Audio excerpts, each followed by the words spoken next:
Assalamualaikum warahmatullahi wabarakatuh. Kami dari kelompok 11 yang beranggotakan saya Muhammad Fikram Syahridwan dengan NIM 2510311038. Saya Awal dengan NIM 2510311029. Saya Andre Zura Disogo dengan NIM 25103105. Saya Muhammad Ridwan dengan NIM 25103106. Berikutnya adalah menjelaskan tentang apa itu browser history stack. Nah, di sini kelas browser history stack yaitu mendefinisikan sebuah kelas baru bernama browser history stack yang akan membungkus seluruh logika riwayat browser. Nah, dan untuk dev init yaitu merupakan konstruktor fungsi khusus yang otomatis berjalan saat objek baru dari kelas ini dibuat. Nah, untuk self stack-nya sendiri membuat variabel objek atau atribut bernama self stack. Sebenarnya tidak terlalu penting. Ini akan kita gunakan sebagai wadah tumpukan riwayat URL situs. Nah, kita masuk di dev kunjungi situs. Di dev kunjungi situs ini membuat fungsi bernama kunjungi situs yang menerima satu parameter input bernama URL atau alamat situs web yang dikunjungi. Nah, untuk self stack-nya yaitu menggunakan fungsi append untuk memasukkan data URL baru ke ujung paling akhir atau paling atas dari list. Nah, di sini printf untuk mengunjungi, yaitu mencetak pesan ke layar menggunakan fstring untuk memberitahu pengguna situs yang sedang dikunjungi saat ini. Nah, kita masuk ke dev kembali atau self. Dev kembali atau self ini membuat fungsi bernama kembali tanpa parameter tambahan, hanya self. Nah, kita masuk ke if len atau self stack yang fungsinya itu memeriksa apakah jumlah total elemen di dalam stack lebih dari satu. Ini berarti ada halaman sebelumnya yang bisa kita tuju setelah kita keluar dari halaman saat ini. Nah, berikutnya situs saat ini. Nah, situs saat ini atau sama dengan self stack pop ini menggunakan fungsi pop untuk mengambil sekaligus menghapus elemen terakhir. Nah, berikutnya adalah printf kembali ke situs saat ini mencetak informasi halaman web yang baru saja kita tinggalkan atau sebelumnya tadi yaitu pop. Nah, kemudian yaitu print saat ini mencetak halaman yang aktif sekarang setelah tombol back ditekan. Kode self stack min1 akan berjalan digunakan untuk mengintip elemen paling terakhir atau paling atas di dalam list tanpa menghapusnya. Nah, di sini masuk ke elif len. Self stack sama dengan 1. Kondisi alternatif jika isi stack pas hanya ada satu elemen, artinya pengguna berada di halaman pertama atau beranda awal. Nah, kemudian print Anda berada di halaman awal, yaitu memprint atau memberitahu pengguna bahwa mereka sudah mentok di halaman pertama dan tidak ada lagi riwayat mundur.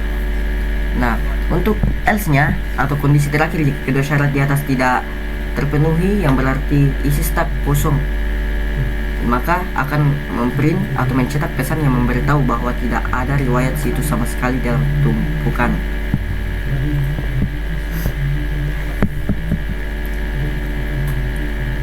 Nah, ketika tadi sudah di print, kemudian kita masuk ke dev tampilan riwayat, di mana dev tampilan riwayat ini yaitu membuat fungsi untuk mencetak daftar riwayat yang tersimpan di dalam tumpukan. Nah, kemudian kita masuk ke if not self stack memeriksa apakah stack kosong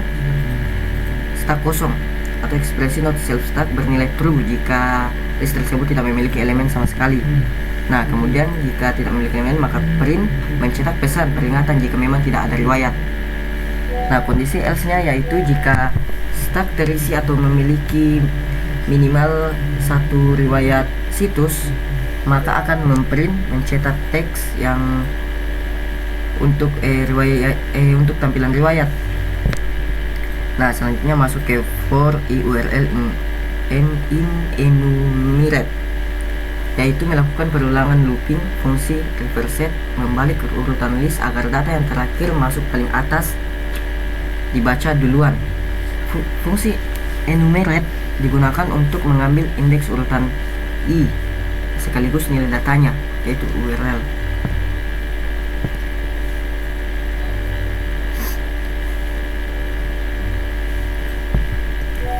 Nah, kemudian masuk ke posisi yang ini paling atas terbaru menggunakan ternary operator. Jika indeks i sama dengan 0, kata pertama yang dibaca dari hasil pembalikan, maka variabel posisi diisi teks paling atas terbaru. Jika tidak, else variabel posisi diisi string kosong.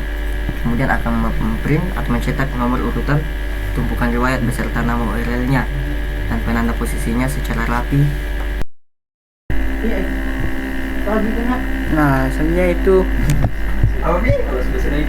yang ini kelas antrian tiket queue mendefinisikan kelas baru untuk membungkus seluruh logika simulasi antrian loket tiket. Selanjutnya itu dev init self, konstruktor yang otomatis dipanggil saat objek antrian dibuat. Nah,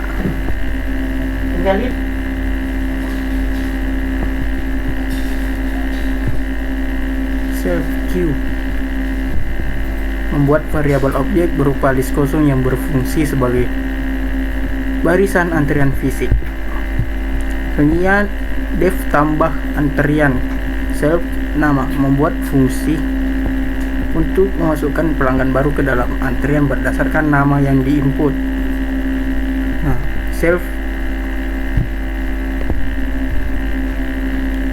untuk self queue append itu memasukkan data nama yang ke ujung paling belakang dari list ini. Ini adalah operasi enqueue pada konsep queue.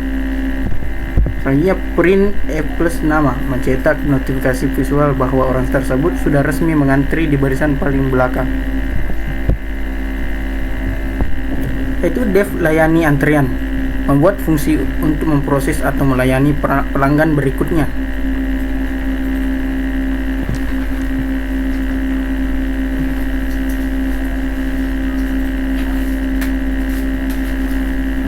If self queue memeriksa apakah ada orang di dalam antrian. Di Python, if self queue akan bernilai true jika list tidak kosong.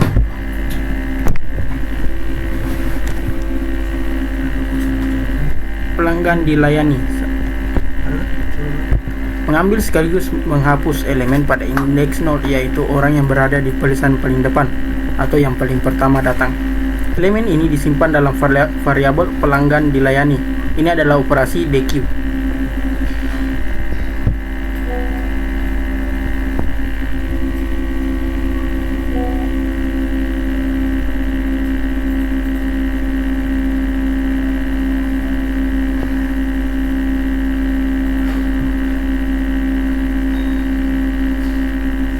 Selanjutnya print f loket melayani dan mencetak pesan konfirmasi bahwa orang yang paling depan tadi sedang dilayani dan dicetakkan tiketnya.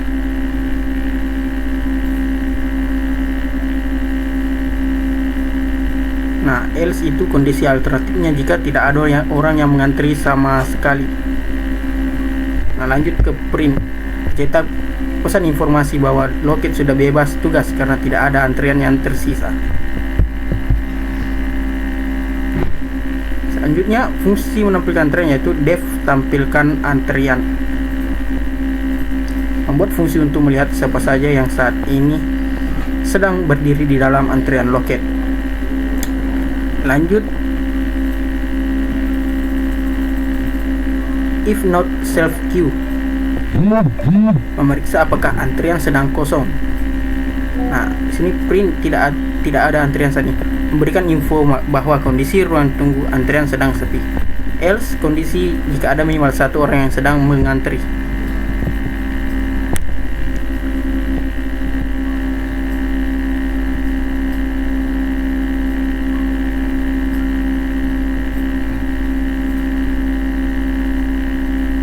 Ya, print mencetak judul tabel antrian. Nah, lanjut for i nama in melakukan perulangan dari indeks pertama hingga terakhir secara normal. I adalah nomor indeks barisannya dan nama adalah identitas i dan nama adalah identitas orangnya.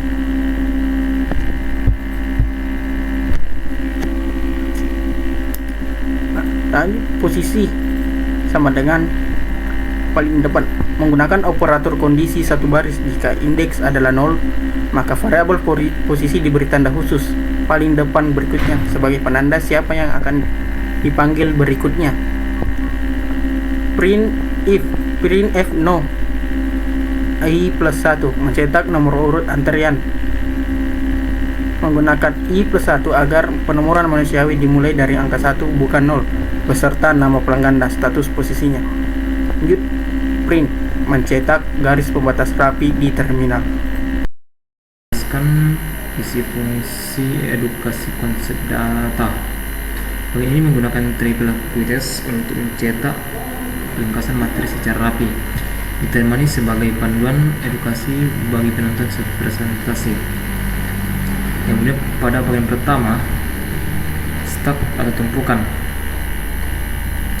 menjelaskan aturan dasar stack. Elemen data yang terakhir masuk adalah yang pertama kali keluar.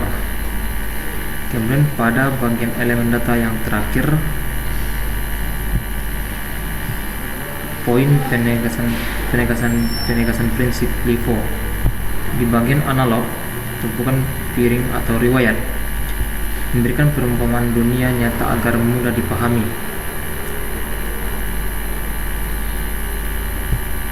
Atau piring yang ditaruh paling atas pasti diambil pertama kali. Kemudian pada bagian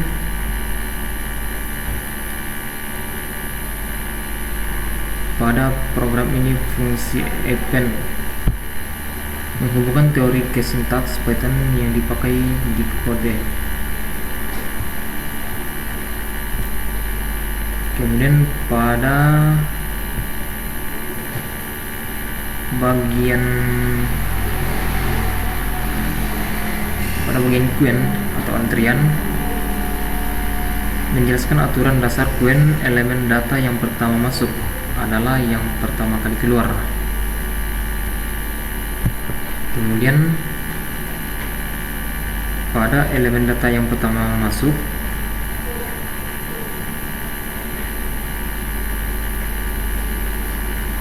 poin penegasan prinsip IFO.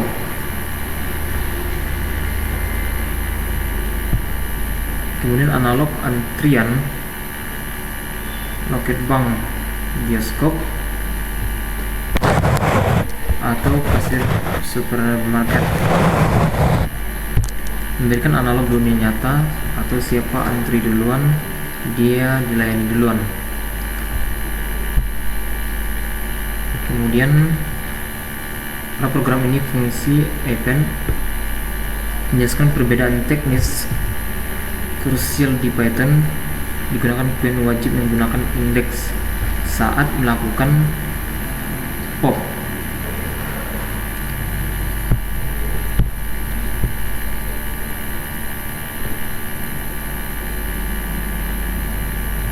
Kemudian pada bagian fungsi utama jalan program, fungsi ini bertindak sebagai sutradara yang menggerakkan instansi objek dan memasukkan data simulasi awal.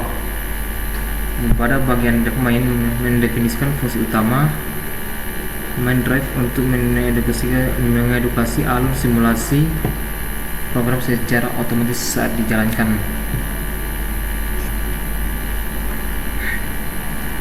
Kemudian pada bagian history, browser history stack membuat objek baru bernama history yang merupakan instansi dari kelas browser history stack. Sekarang kita bisa memakai fitur-fitur stack lewat variabel ini. Kemudian pada bagian loket antrian tiket queue, membuat objek baru bernama loket dari kelas antrian loket queue untuk mengaktifkan dan fitur antrian FIFO.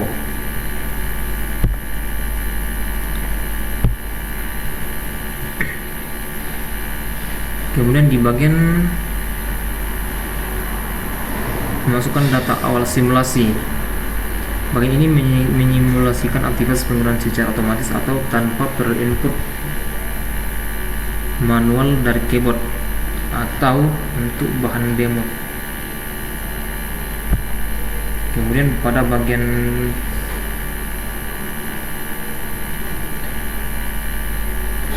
history kunjung situs Google. Memiliki fungsi kunjung situs pada objek history untuk masukkan URL atau Google.com ke dalam tumpukan stack atau indeks ke 0. Kemudian pada history punya situs atau youtube.com memasukkan URL ke dalam tumpukan stack atau indeks ke 1 posisi teratas saat ini.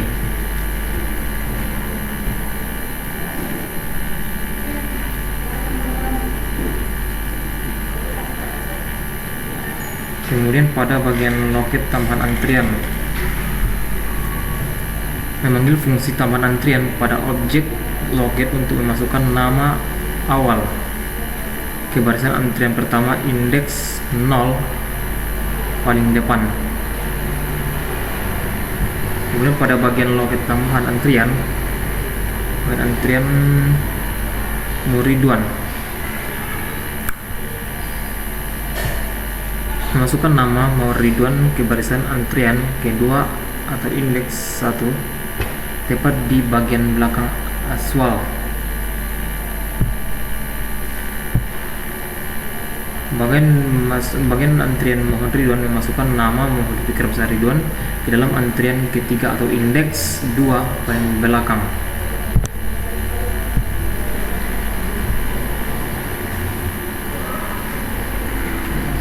Terima kasih. Nah, kode pada video ini adalah penutup dari percabangan menu if or elif.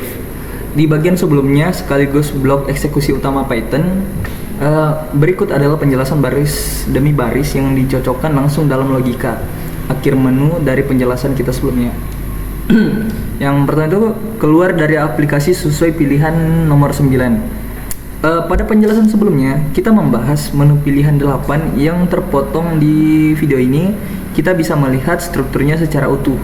Elif pilihan 8, kondisi jika pengguna memilih angka 8 untuk menyudahi simulasi. Nanti print keluar terima kasih program selesai. Nah, mencetak kalimat perpisahan ke layar terminal. Dan di situ ada break. Print ini berfungsi untuk menghentikan paksa perulangan while true yang menampung seluruh menu di aplikasi. Tanpa break, program akan terus mengulang menu meskipun teks terima kasih sudah dicetak. Kedua, validasi input menu salah atau else. Blok penyelamat jika pengguna memasukkan input selain angka 1 sampai 8, misalnya kita mengetik angka atau huruf semisal angka 9. Nah, nanti di situ printnya keluar tidak valid atau silakan coba lagi. Nah, memberitahu pengguna secara interaktif bahwa tombol yang mereka tekan itu salah, lalu program otomatis membawa pengguna kembali ke tampilan menu awal berkat perulangan while true. 3. Gerbang eksekusi utama Python itu if name main. Nah, ini adalah standar penulisan kode Python profesional untuk menjalankan skrip secara mandiri. Baris ini bertindak sebagai gerbang utama program Python dan akan mengecek apakah file ini dijalankan secara langsung, bukan diimpor oleh file lain.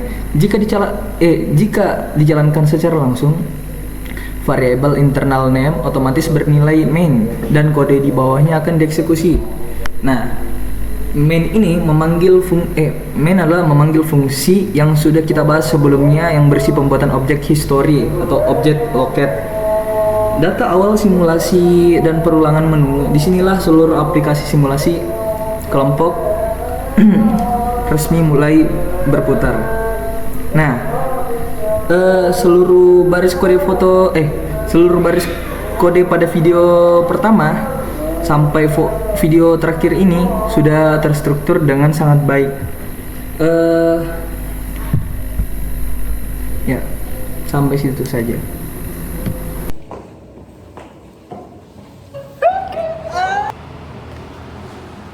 Operasi dasar Binary Search Tree atau BST.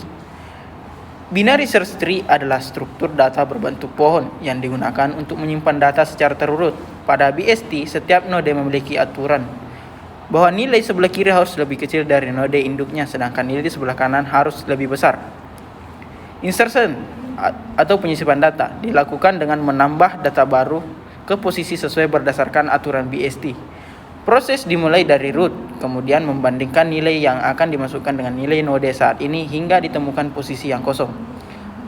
Contohnya itu jika kita punya data 50, 30 dan 70, lalu kita akan menambah nilai 40, maka nilai 40 akan ditempatkan di kanan node 30 karena 40 lebih besar dari 30 tetapi lebih kecil dari 50. Yang kedua itu searching atau pencarian data. Searching digunakan untuk menemukan suatu nilai dalam BST. Pencarian dilakukan dengan membandingkan nilai yang dicari dengan node saat ini. Jika lebih kecil akan bergerak ke kiri, jika lebih besar akan bergerak ke kanan. Kelebihannya, pencarian lebih cepat dibandingkan pencarian pada struktur data linear karena tidak perlu memeriksa semua data. Selanjutnya itu ada deletion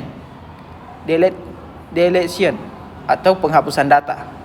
Deletion adalah proses menghapus node dalam binary search tree.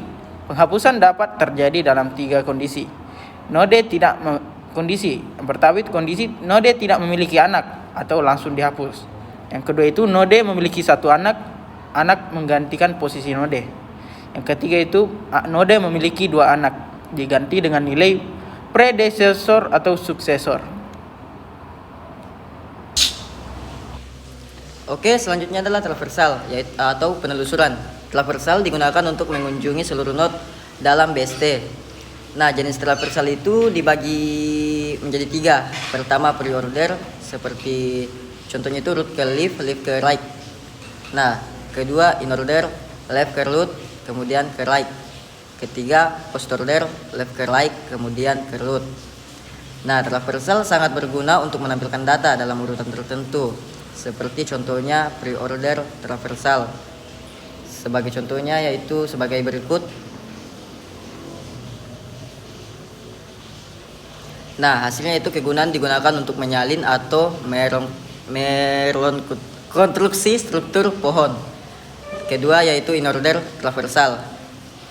Contohnya sebagai berikut. Kegunaannya yaitu menampilkan data BST dalam urutan menaik atau ascending. Ketiga yaitu post order traversal. Contohnya sebagai berikut. Yaitu kegunaannya digunakan saat menghapus seluruh node dalam pohon. Oke, tak? 2 cara menjaga keseimbangan Averty analisis. Averty merupakan pengembangan BST yang memiliki kemampuan menjaga keseimbangan pohon secara otomatis. Keseimbangan ini penting agar proses pencarian, penyisipan, dan penghapusan tetap tepat. Pada poin pertama, rotasi kiri atau left rotation. Rotasi kiri dilakukan ketika subtree ke kanan menjadi terlalu tinggi dibandingkan subtree kiri. Tujuan mengurangi ketidakseimbangan yang terjadi di sisi kanan sehingga tinggi pohon kembali seimbang. Manfaatnya mencegah pohon menjadi miring ke kanan yang dapat memperlambat proses pencarian. Pada poin kedua, rotasi kanan. Rotasi kanan dilakukan ketika subtree kiri lebih tinggi dibandingkan subtree kanan. Tujuannya mengurangi ketidakseimbangan pada sisi kiri dan mengembalikan struktur AFL menjadi seimbang. Manfaatnya menjaga tinggi pohon tetap minimum sehingga operasi pencarian tetap efisien. Kesimpulan AFL tree, dengan melakukan rotasi kiri dan rotasi kanan saat terjadi ketidakseimbangan, AFL tree mampu mempertahankan performa operasi pada kompleksitas rata-rata O atau log n. Sekian dan terima kasih. Ya, operasi Happify pada binary heap. Analisis. Happify adalah proses untuk mengatur ulang elemen-elemen dalam binary heap agar tetap memenuhi aturan heap. Pada max heap, nilai parent harus lebih besar daripada anak-anaknya. Sedangkan pada min heap, nilai parent harus lebih kecil daripada anak-anaknya. Cara kerja Happify: saat sebuah elemen ditambahkan atau dihapus, struktur heap dapat menjadi tidak teratur. Happify akan membandingkan node dengan anak-anaknya dan menukarnya jika diperlukan sampai aturan heap kembali terpenuhi.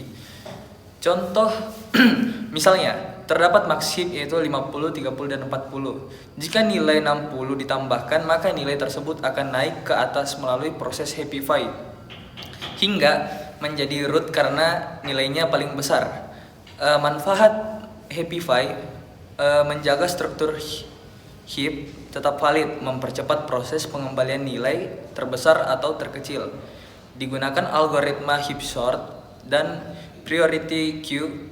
Nah, kesimpulannya, Happify merupakan proses penting dalam binary heap karena memastikan setiap node tetap memenuhi aturan heap sehingga operasi penyisipan dan penghapusan dapat berjalan dengan efisien.